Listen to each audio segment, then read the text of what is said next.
ሰላም ተመልካቾቻችን የአማራ ክልል ገቢዎች ቢሮ ከአማራ ሚዲያ ኮርፖሬሽን ጋር በጋራ በመተባበር ወደ እናንተ የሚያደርስላችሁ የገቢያችን መሰናዶ ተጀምሯል። በዛሬው የገቢያችን መሰናዶ እንግዲህ አጫጭር የገቢ ግብር መረጃዎችን አስቀድመን አንድ ርዕሰ ጉዳይ ደግሞ ወደ እናንተ እናሻግራለን። በቅድሚያም ለአጫጭር መረጃዎች እስማኤል አህመድ እየጠበቀን ነው። ወደ ዝግጅቱ እንለፍ።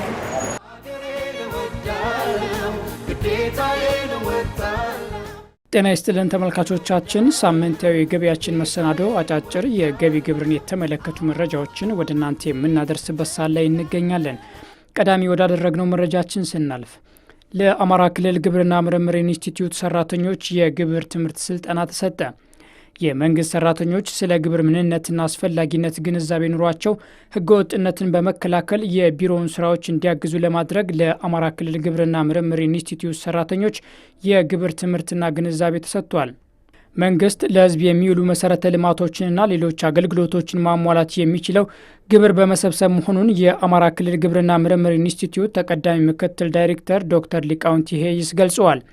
የአማራ ክልል ገቢዎች ቢሮ ምክትል ቢሮ ኃላፊ አቶ ክብረት ማህሙድ በበኩላቸው ቢሮው በዚህ በጀት ዓመት ሊሰበስብ ያቀደው ከ42 ቢሊዮን ብር በላይ ገንዘብ እንዲሰበሰብ መንግስታዊና መንግስታዊ ያልሆኑ ድርጅቶች፣ ሰራተኞችና አመራሮች ድጋፍ ያስፈልጋል ብለዋል።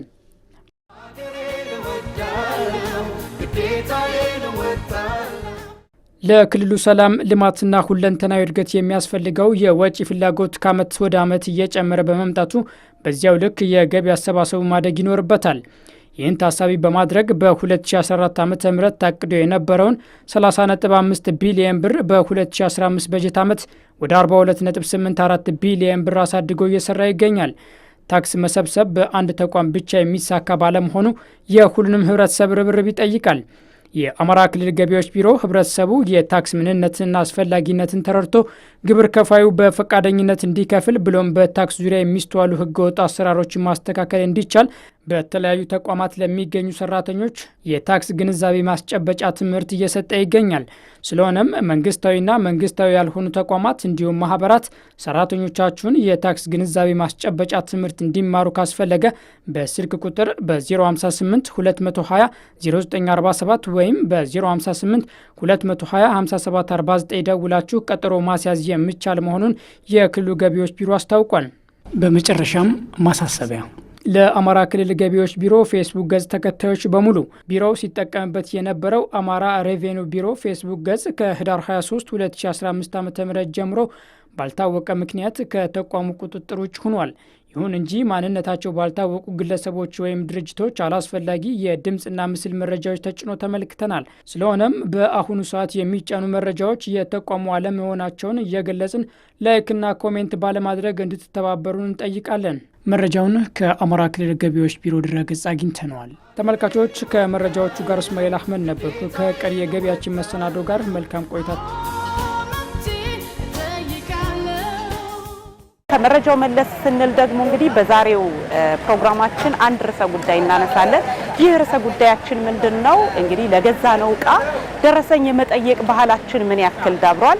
በባህር ዳር ከተማ የሚኖሩ ማህበረሰቦችን ዞር ዞር እያልኩኝ እጠይቃለሁ። ነጋዴዎች ደግሞ የመስጠት ባህላቸውስ ምን ያክል ነው?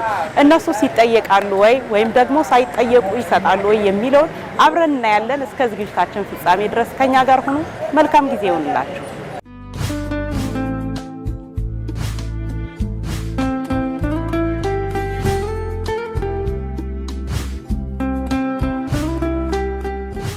ሻጭና ሸማች በሚያደርጉት ግብይት ለመንግስት ገቢ የሚሆን ሀብት አለ።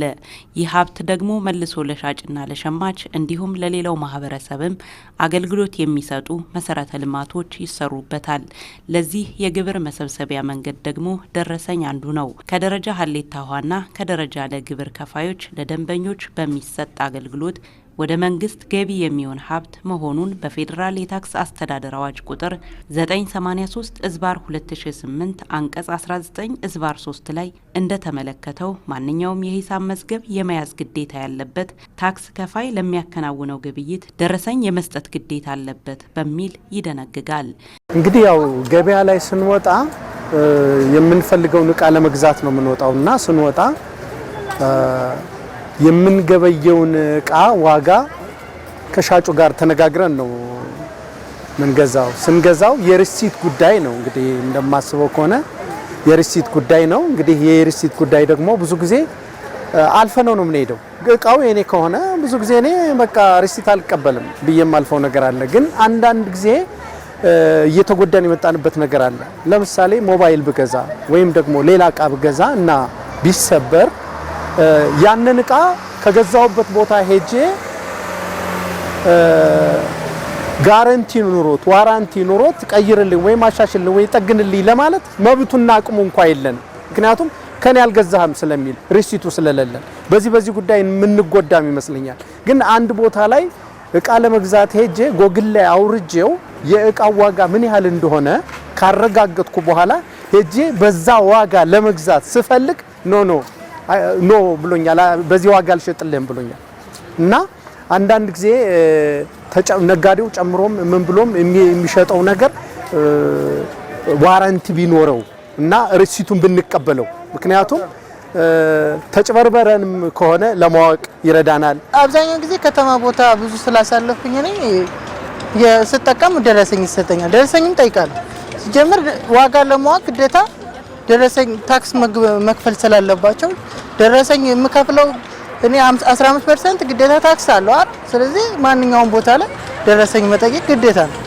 ስለዚህ አንደኛ ለራስሽ ተጠቃሚያለሽ፣ ሁለተኛ ያኛው የአገልግሎት በደረሰኝ መደረግ ስላለበት እያንዳንዱ ነገር ሂሳቡንሽንም ማወቅ ስላለብሽ ማንኛውም አገልግሎት ሲጠቀም ደረሰኝ መቁረጥ ለማንኛውም ሰው ጠቃሚ ነው ብያምነው። ብዙ ጊዜ ካፌዎች ላይ ምናምን ማለት እንደዚህ አገልግሎት የሚሰጡ ቦታ ተቋማቶች ላይ ስንሄድ እንደዚህ በዚህ አይነት መንገድ ለምንጠቀማቸው ነገሮች ደረሰኞችን እኛም እንጠቀማለን። እጠይቃለሁ። ሂሳብ ምናምን ለማወራረድ ሂሳብ ስሩልን በምንልበት ሰዓት እነሱም ለደረሰኝ ነው እንትን የሚሉት የሚያቀርቡልን። ገበያዎች አካባቢ እንኳን ብዙም አይደለም ማለት የተወሰነ ቦታ ቢኖርም አልፎ አልፎ ነው እንጂ ሁሉም አካባቢ አይደለም። ለምሳሌ አሁን ሱቆች ላይ እንደዚህ የኮስሞቲክስ እቃ ምናምን ሊሆን ይችላል ወይም የስፖርት እቃ አቅርቦት ላይ በብዛት አሁን ክለብ ምናምን ወክለን ለግዢ ስንመጣ የማያቀርቡበት ኮንዲሽን አለ። ግን በብዛት እንደዚህ አይነት ትሬንድ የተለመደው ካፌዎች ላይ ሬስቶራንቶች ላይ ምናምን አለ። ግብይቴን ማካሄድ ያው የምጠቀመውን ነገር እጠቀማለሁ። ከዛ በኋላ ደረሰኝ ጠይቃለሁ ማለት ነው። ደረሰኝ ጠይቃለሁ፣ ደረሰኝ ይሰጡኛል። የማይሰጡኝ ከሆነ ግብይት አልጠቀምም ማለት ነው። ማንኛውም ከስተመር እዚህ ጋር እቃ ይዞ ደረሰኝ አስቆርጦ ነው የሚወጣው። ያለ ደረሰኝ አይከፍልም። ኢቭን ሲከፍሉ ራሱ ደረሰኝ ተቆርጦ ሲሰጣቸው ነው የሚከፍሉ። እሱ ጥሩ ነው፣ ተለምዷል። አሁን ለሀገርም በጣም ጠቃሚ ነው። ከዚህ ጋር ተሰብስቦ ነው ብዙ መሰረተ ልማቶች የሚሰሩት። ስለዚህ እሱ በጣም ወሳኝ ነገር ነው። እንደ ባህር ዳር ከተማ አስተዳደር ደረሰኝ የሚቆርጡ ወይም አጠቃላይ የደረጃ ሀ ግብር ከፋዮቻችን 2804 ወይም 2804 ግብር ከፋዮች አሉን። ቲዮቲ ወይም ደግሞ ደረጃ ለሚባሉት 1424 ግብር ከፋዮች አሉን።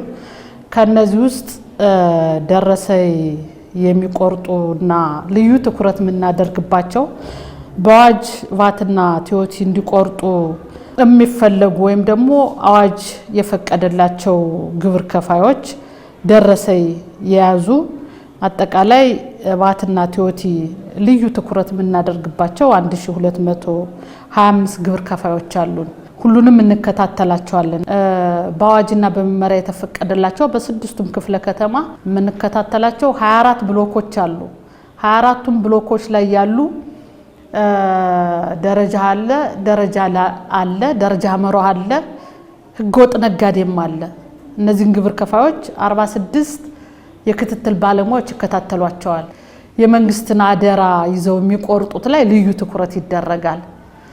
እነዚህ ልዩ ትኩረት የሚደረግባቸው ግብር ከፋዮች ላይ ቫት በትክክል መቁረጣቸውን አንዳንድ ግብር ከፋዮች ያው አዩኛ ላዩኛ አይነት አለ። አንዳንድ ግብር ከፋዮች ደግሞ አንደር የሚቆርጡ አሉ። ከሸጡት ዋጋ በታች ደረሰኝ የሚቆርጡ ስላሉ በዚህ መንገድ ነው የምንከታተላቸው። ደረሰኝ ሻጭ እቃውን ለመሸጡ ገዢው ደግሞ እቃውን ለመግዛቱ የሚሰጥ ማረጋገጫ ነው። አሁን ደረሰኝ የመጠየቅ ባህል እያደገና እየተለመደ ቢሆንም አሁንም የመጠየቅና የመስጠት ችግሮች አሉ።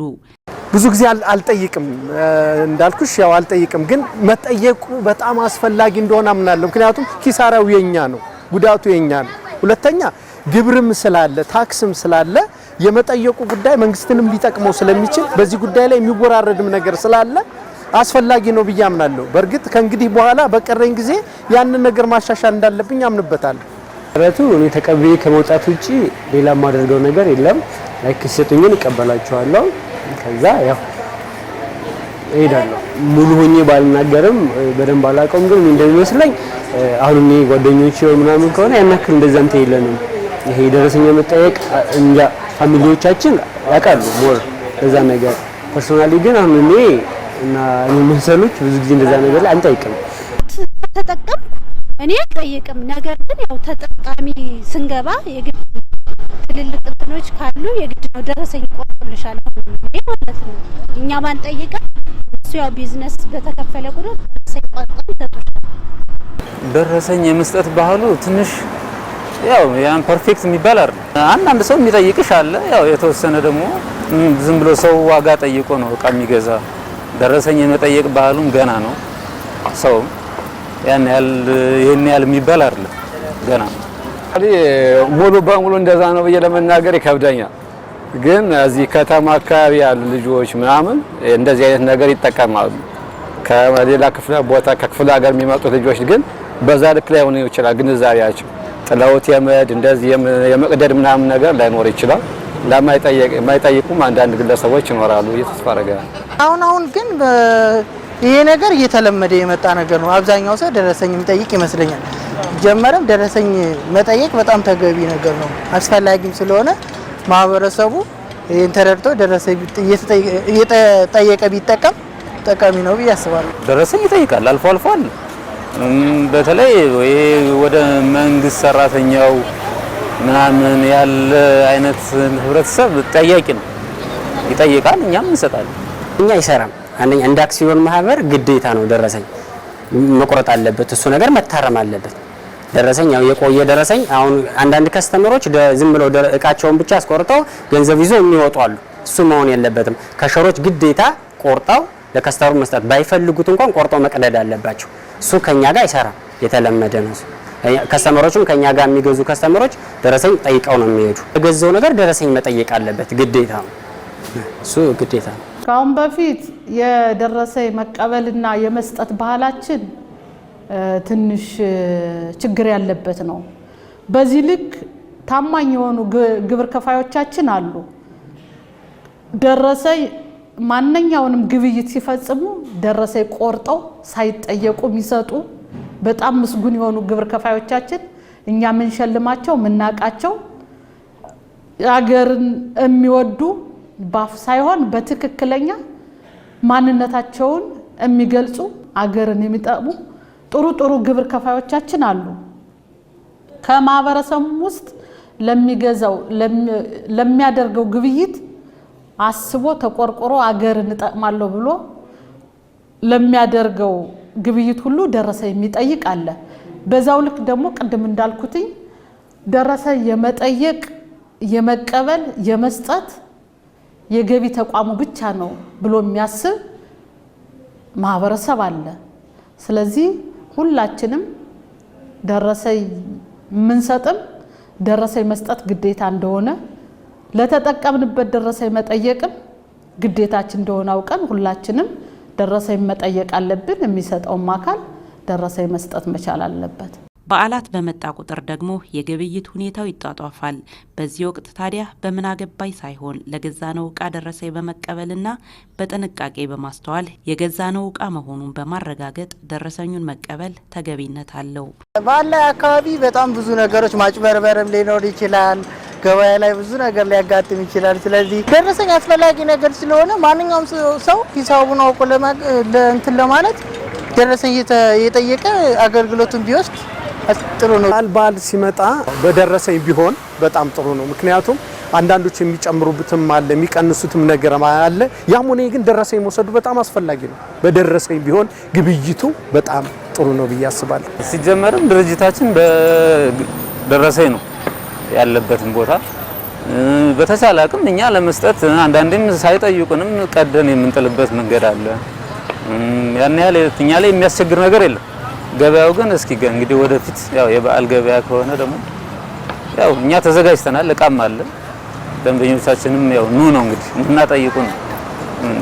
የገና ግብይት እስካሁን ገና ነው፣ እየጠበቅን ነው። እኛም እስካሁን ገበያችን ቀዝቀዝ ያለ ነው። አሁን ገናን እየጠበቅን ነው። ትልቅ በዓል ነው። እዚህ በዓል ላይ ትልልቅ እቃዎችን እንገዛለን። ሬስቶራንቶች ላይም መጠጦች ይኖራሉ። ሰፊ የሆነ ግብይት ይኖራል። ይሄን ግብይት ሲካሄድ መንግስት የሰጠውን አደራ ለመወጣት ግብር ከፋዩ ቫትና ቲኦቲን መቁረጥ መቻል አለበት። ይሄንን አዩኝ አላዩኝም ብሎ ለገቢ ተቋሙ ብቻ ቫት መቁረጥ ወይም ቲኦቲ መቁረጥ ለግብር ከፋዩም ሆነ ተጠቃሚው ማህበረሰብ ለገቢዎች ብቻ አድርጎ መቁጠር የለበትም። ምክንያት ግብር ከፋዩም ከሱ የሚቆረጥ ሳይሆን ከተጠቃሚው ማህበረሰብ ወይም ከሶስተኛ ወገን የሚቆረጥና መንግስት የሰጠውን አደራ መወጣት ስለሆነ ማህበረሰቡም የደረሰኝ መቀበል ባህሉን ማዳበር መቻል አለበት። ምናልባት በገቢ ተቋሙ ቁጥጥርና ክትትል ብቻ አዩኝ አላዩኝም ብሎ በመቁረጥ ሳይሆን አሁን እዚህ ላይ እኔ ለማህበረሰቡ ማስተላልፈው መልእክት የግብር ከፋዩም ሆነ ማስተላልፈው መልእክት በብዙ ችግርና እድል ውስጥ ያለች ሀገር ስለሆነች ግብር መክፈል ካልተቻለ ችግሮቻችን መፍታት አንችልም፣ እድሎቻችን ማስቀጠል ስለማንችል የሚጠቀመው ማህበረሰብ እቃም ሲገዛ መጠጥም ሲጠጣ ምግብም ሲበላ ቫትና ቲኦቲ መክፈል ግዴታ ነው በሚል ለተጠቀመበት ደረሰኝ መጠየቅ መቻል አለበት። ግብር ከፋዩ ቫትና ቲኦቲን አደራዬን መወጣት ለሀገር ለከተማው ልማት ነው ለራሴ ነው ብሎ ማሰብ መቻል አለበት። ከዛ ውጭ ያው እኛ ካሁን በፊት ከነበረው ክትትላችን በበለጠ በዓሉን መሰረት አድርገን ጥብቅ የሆነ ክትትል ቁጥጥር እናደርጋለን።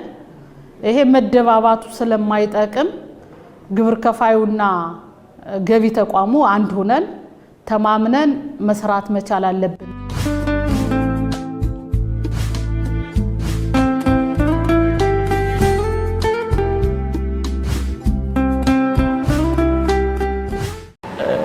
በደረሰኝ ይሄን ያክል ያለ ደረሰኝ ደግሞ ይሄን ያክል የሚሉ አንዳንድ ነጋዴዎች አሉ። ሙሉ ለሙሉ አይደለም። አብዛኛው ሰው ግን ደረሰኝ ይሰጣል። ለምጠቀመው ነገር እኔም ደረሰኝ ጠይቃቸዋለሁ።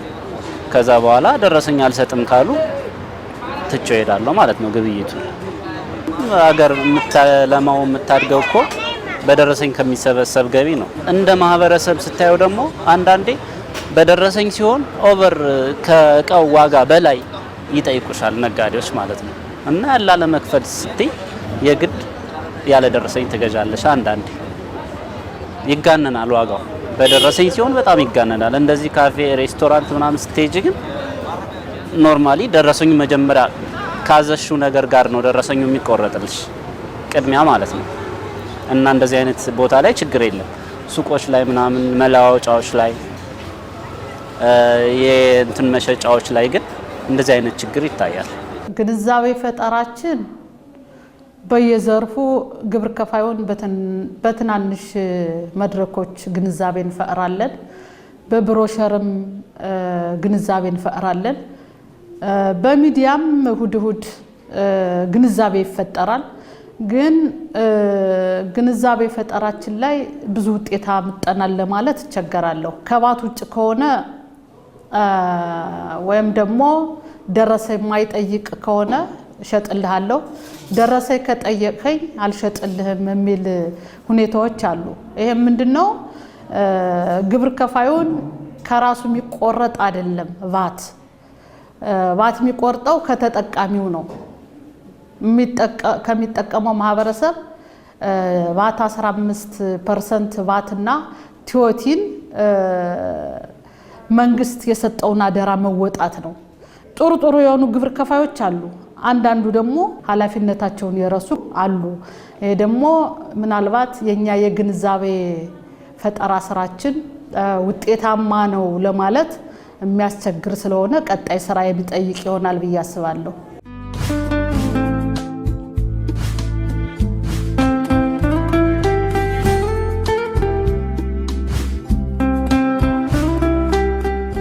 ዝም ብዬ ወረውረዋለሁ። አላውቀውም ብቻ መውጫው ጋር ጥለዋለሁ ነው ማለት።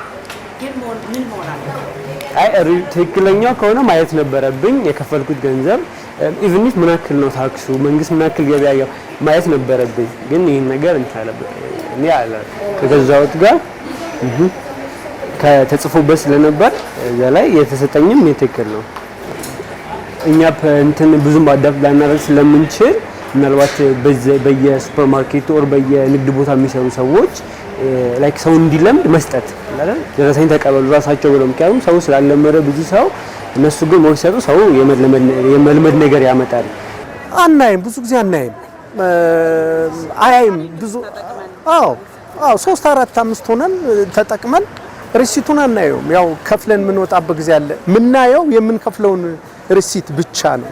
ያ ዋጋው ምን ያህል እንደሆነ በሪሲቱ ላይ የወጣውን ሂሳብ ነው እንጂ ምናየው ምን ያህል ነው ምናምን የሚባል ነገር የለም። ብዙ ጊዜ እንደውም አንዳንድ ያፍረት ይመስለናል መሰለኝ እንዴት የኔ ያክል ዋጋ ወጣ ወይ ምናምን ብሎ መከራከር የለም። አንዳንድ ጊዜ ስታስቡ እንደዚህ አይነት ነገር አናደርግም። ይሉንታም ይዘናል። እንደውም እኮ ካወጣንበትና ሪሲት ከተቀበልንበት ገንዘብ በላይ ለቲፕ የምንሰጠው ነገር አንዳንድ ጓደኞች አሉኝና በጣም የሚገርም ነው። ቀደም የማየው ቶታል እንትን ነው፣ ግን ታክስ አለው ከስተመሩ እንትን አለን ማለት እንትን ያደርጉ ማለት ነው። እዚህ ጋር ሰዓት አለው መቼ እንደተቆረጠ የተገለገልኩት እንትን አለ። ለያን እያንዳንዱን እንትን ካልኩ በኋላ የትኛው ሞስት መንግስት ምን ያህል ፐርሰንት ምን እንደሚል አውቀዋለሁ ማለት ነው። በዛ ጋር ምናልባት የሆነ ኮንሲደር አድርጌ የማይበት ቦታ ሊኖር ይችላል። የሆነ ነገሮች ደግሞ ኮንፊውዥን ውስጥ ወይም ሌላ ሀሳብ ውስጥ ሆኜ ከሆነ ግን ሂሳብ ብቻ ከፍ የማይልበት ኮንዲሽን ይኖራል። በደረሰኙ መሰረት የተጠየቅነውን ሂሳብ ከፍለን ከተጠቀምን በኋላ ደረሰኙን እንትን እንላለን። ሌላ እንትን እንዳይለው ማለት ነው። ወይም ያው በዚህ መንገድ አቮይድ እናደርገዋለን እንደዚህ ማለት ነው። ከተከፈለ በኋላ ሌላ አገልግሎት ላይ እንዳይጠቀሙበት ወይ እንቀደዋለን ወይ ደግሞ እንትን እንላለን። ደረሰኝ የገዛውትን እቃ ያለው የገዛውት እቃ ስሙና ያለው ብዛቱና ያለው ከዛ ደግሞ ዋጋውን ያንዱ ዋጋ አለ። ከዛ 15% የቫቱ ዋጋ አለ። በብዛት የተለመደና እዚህ በበለጠ መንገድ እንትን ቢል ለመንግስት ከአንድ ተቋም ማግኘት ያለበትን የመንግስትን አሪፍ ነው ብዬ አስባለሁ። እና ህዝባችን ደግሞ ያን ያክል በግንዛቤው ዲቨሎፕ ይሆን አይደለም ማለት ይሄን ነገር እናንተ መጣችሁ እንደዚህ ወርዶ ግንዛቤ መፍጠር መቻሉ ትልቅ ነገር ነው። ያም ነው ማለት ነገ ከነገ ወዲያ መንግስት ከተቋማትም ይሁን ከአገልግሎት ሰጪ ተቋም ማግኘት ያለበትን እንትን እንዲችል እኛም ለዛ ነገር እውቀቱ እንዲኖረን ያግዛል። እኔ እንዳልኩሽ አሁን ጓደኞቼ ጋር እየተጠቀምኩ ነው። እነሱም በእኔ ልክ ግንዛቤ ኖሯቸው ደረሰኝ እንዲቀርብላቸው ምናምን የሚጠይቁበት ኮንዲሽን ከተፈጠረ መንግስት ከዛ ተቋም ማግኘት ያለበትን እንትን ያገኛል ብዬ ተስፋ አደርጋለሁ። ያው አንደኛ ለመንግስት ትክክለኛ ገቢ መሆን ያለበት ነገር ታክስ በተገቢ ሁኔታ ገቢ ይሆናል። ይሄ ደግሞ የንግድ ሂደቱንም እንዲስተካከል ያደርገዋል ብዬ አስባለሁ።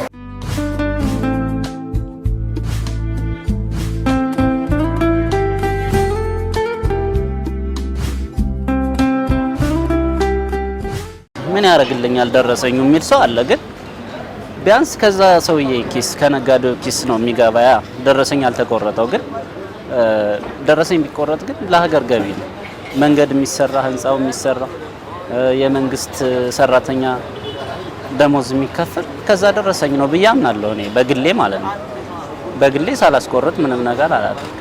ማህበረሰቡ እንግዲህ ያው ጥቅሙ ለራሱ ነው። ታክስ ደረሰኝ መቀበል መጀመሪያ ቤኔፊት የሚያደርገው ማህበረሰቡ ነው። እሱን እናውቀዋለን፣ ሁሉ ሰው ያውቀዋል። እዚህ እስከሆነ ድረስ ያው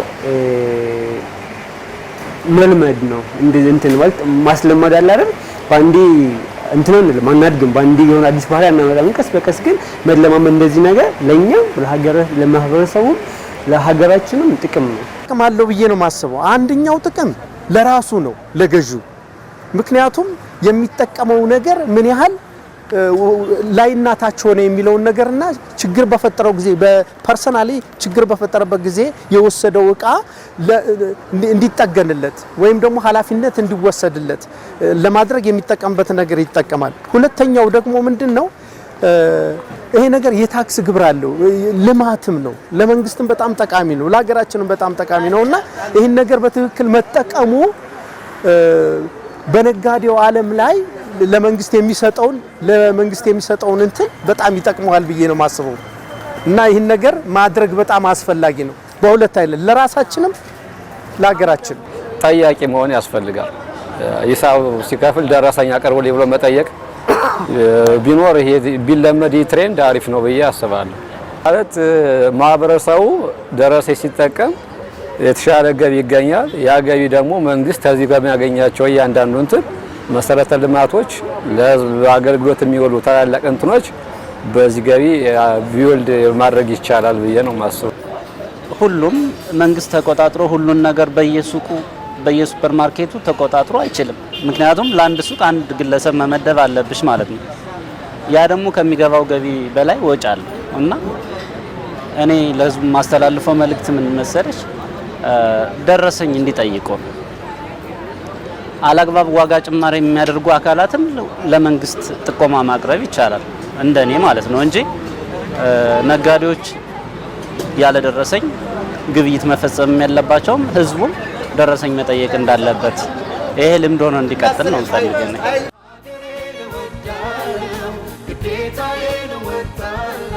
የደረሰ የመስጠትና የመቀበል ባህላችን የአይጥና ድመት የድብብቆሽ ጨዋታ እንዳይሆን ገቢ ተቋሙን በተለይ አጠቃላይ ያለው ማህበረሰብ ማገዝ አለበት የሚል መልእክት አለኝ።